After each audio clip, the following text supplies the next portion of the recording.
this is a summary of factor analysis.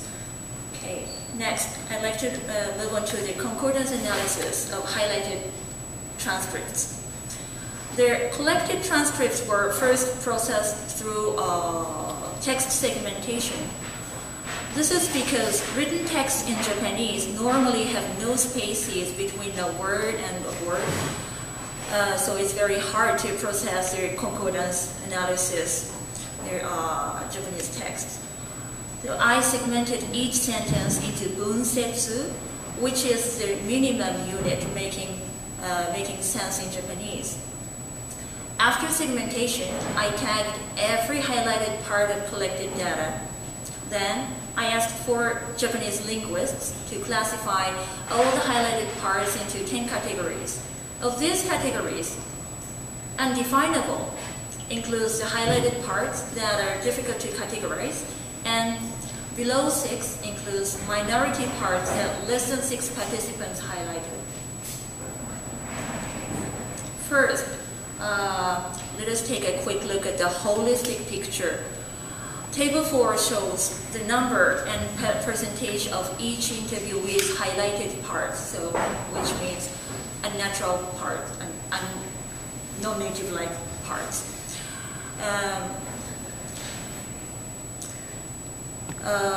Rank in the left column, the rank, 1.58 and 2.10, means the average value of the rankings that the participants gave to each interviewee. Each interviewee has different patterns of highlighted parts, but most of them are concentrated on grammar and pronunciation. So their number of grammar highlighted parts and pronunciation highlighted parts are very high here. Okay, next. This table, table 5, presents the correlations between ranking in each category. Here I have excerpted only the input and variables on this screen. And in each cell, the upper number is the coefficient of correlation, and the lower number is the lower value is the coefficient alpha. So the significant level of the coefficient alpha is below 0.05. Therefore, for example, grammar and ranking, which seems like a high correlation here, but actually it doesn't have a significant correlation because even though the coefficient of correlation is 0.880, which is very high, the coefficient alpha is just 0.120. So far above the significant level, so it's not considered to be high correlated here.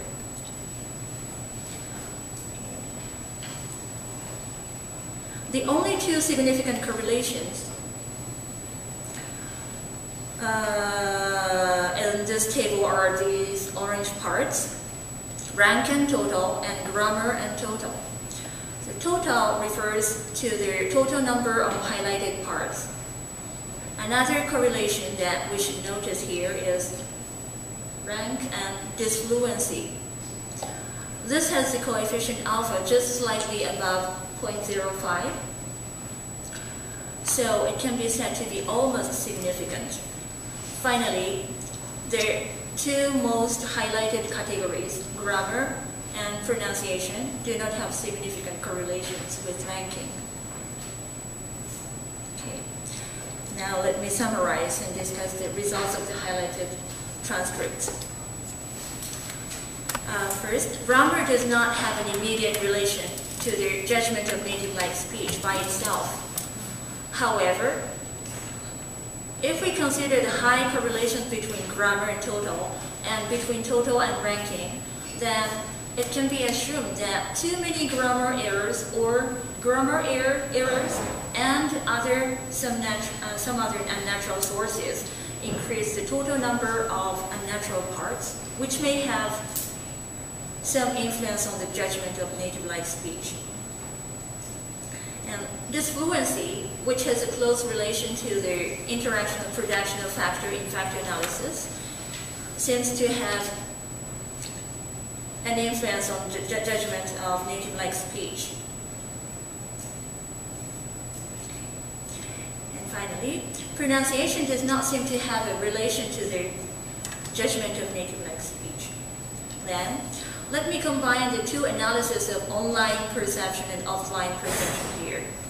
From the factor analysis, it was found that the interaction-related factors have more influence on the judgment of native-like speech than grammar and pronunciation factors, based on the native Japanese speakers' offline perception.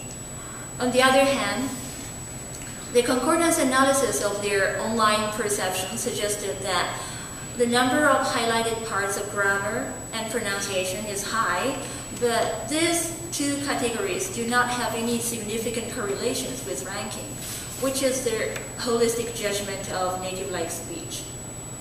Rather, this fluency and the total number of highlighted parts are more significantly correlated to the judgment of native-like speech. From these studies, I would like to propose that there are two types of highlighted unnatural parts: clear unnaturalness versus subtle unnaturalness. Clear unnaturalness includes clear grammatical errors and clearly unnatural word choice and pronunciation. Since this type of unnaturalness is very clear, most of the native speakers find it wrong or unnatural while listening and highlighted all of them, or almost all of them, like a grader scorer. And so, consequently, the number of highlighted parts of this type is very high. However, what's interesting here is this type of unnaturalness does not critically influence native speakers' judgment of native likeness of non-native speakers' speech.